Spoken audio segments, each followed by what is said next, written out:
Analisis kadar abu. Abu merupakan zat organik sisa hasil pembakaran suatu bahan organik.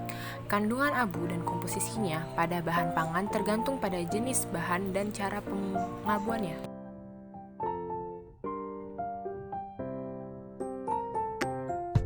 Cawan yang telah dibersihkan dipanaskan dalam tanur pada suhu 100 sampai 105 derajat Celcius selama 3 jam, lalu ditimbang sebagai bobot kosong.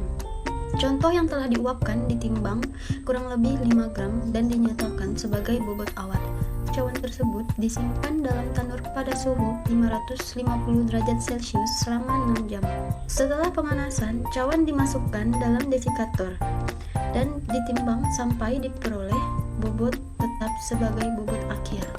Kemudian A yaitu bobot cawan kosong, B yaitu cawan dan contoh, C adalah bobot cawan dan contoh setelah pengabuan. Perhitungan kadar abu menggunakan rumus yaitu sebagai berikut. C dikurang A per B kurang C dikali 100%. Berikut ini merupakan analisis kadar abu menggunakan metode dry ashing. Kadar abu diketahui A sama dengan 39,9799, B sama dengan 64,4667, C sama dengan 62,9025.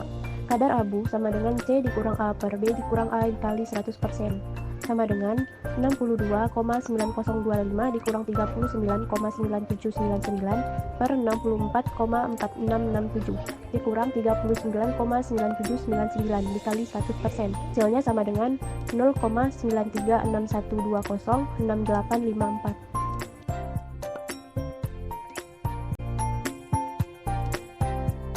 Analisis kadar air. Kadar air dihitung sebagai persen berat, artinya berat gram berat contoh dengan yang selisih berat dari contoh yang belum diuapkan dengan contoh yang telah dikeringkan.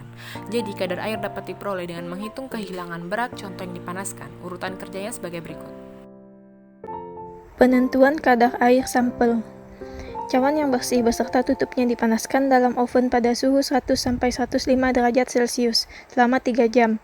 Dengan menggunakan gegap, cawan ditutup dan didinginkan dalam desikator selama 15 menit. Kemudian cawan ditimbang.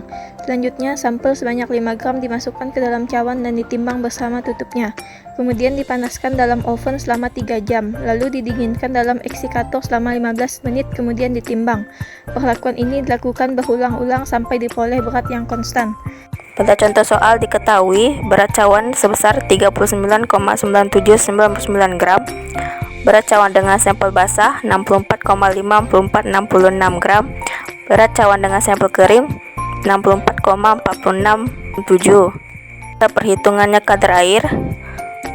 Pertama 64,5466 dikurang 39,9799 dikurang 64,4667 dikurang 39,9799 dibagi 64,5466 dikurang 39,9799 dikali 100% didapatkanlah hasil 0,32%.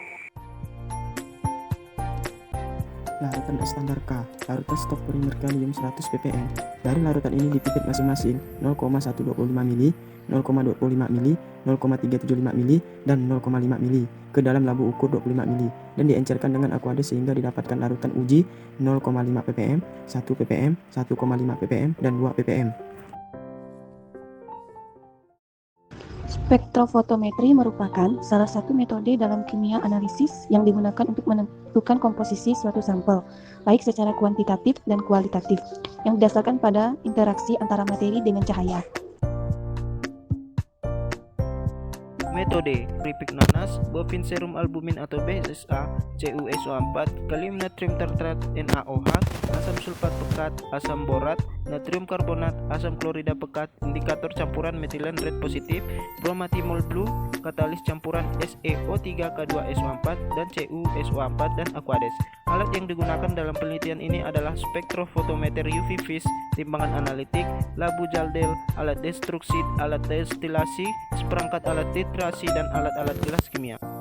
Metode spektrofotometri UV vis. A. Pembuatan larutan preaksi biuret sejumlah 0,15 gram CuSO4, 5H2O, dan 0,6 gram kalium Natrium tartrat dicampur dengan 50 ml Aquades pada gelas piala lalu diaduk. Saat diaduk, ditambahkan 30 ml NaOH 10%, dipindahkan ke labu takar 100 ml dan ditambahkan dengan Aquades hingga tanda batas. B. Pembuatan kurva baku standar. Dibuat larutan seri BSA dengan konsentrasi 2000 ppm sampai 9000 ppm sebanyak 10 ml. Masing-masing larutan dilarutkan dalam Aquades dan ditambah 3 tetes NaOH 1 m agar larut sempurna.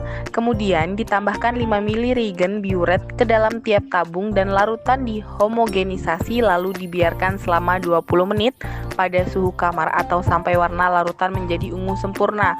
Diukur absorbansi larutan yang panjang gelombang maksimum yang telah ditentukan sehingga diperoleh persamaan regresi linier Y sama dengan BX ditambah A. Panjang gelombang maksimum dilakukan menggunakan larutan BSA dengan konsentrasi 5000 ppm. D. Penentuan kadar protein dalam sampel. Sampel buah nanas atau keripik nanas yang telah dihaluskan ditimbang 5 gram, ditambah 5 ml NaOH 1 m dan Aquades hingga 25 ml. Kemudian dipanaskan pada suhu 900 derajat Celcius selama 10 menit. Setelah itu larutan didinginkan dan disentrifus selama 10 menit. Kemudian diambil 5 ml supernatan dan ditambah 5 ml reagen biuret. Campuran dihomogenkan dan diinkubasi selama 20 menit pada suhu kamar. Kemudian absorbansi sampel diukur dengan spektrofotometer pada panjang gelombang 543 nm. Hasil absorbansi larutan sampel diinterpolasikan pada persamaan Y sama dengan BX tambah A, sehingga diperoleh konsentrasi protein dari larutan sampel. Hasil yang diperoleh pada penetapan kadar protein secara spektrofotometri yaitu panjang gelombang maksimum larutan baku albumin atau yang disingkat dengan BSA. Yang diperoleh yaitu 543 nanometer dengan nilai absorbansi 0,474. Sedangkan yang tertera di literatur adalah 540 nanometer menurut Underwood et al. 2011. Panjang gelombang ini mengalami pergeseran batokromik yaitu pergeseran puncak absorbansi ke arah panjang gelombang yang lebih besar karena adanya substitusi atau efek pelarut. Panjang gelombang tersebut dapat digunakan karena batas toleransi yang dibolehkan yaitu lebih kurang 3 nanometer untuk jangkauan 400 nanometer hingga 600 nanometer menurut Tepkes RI 2014.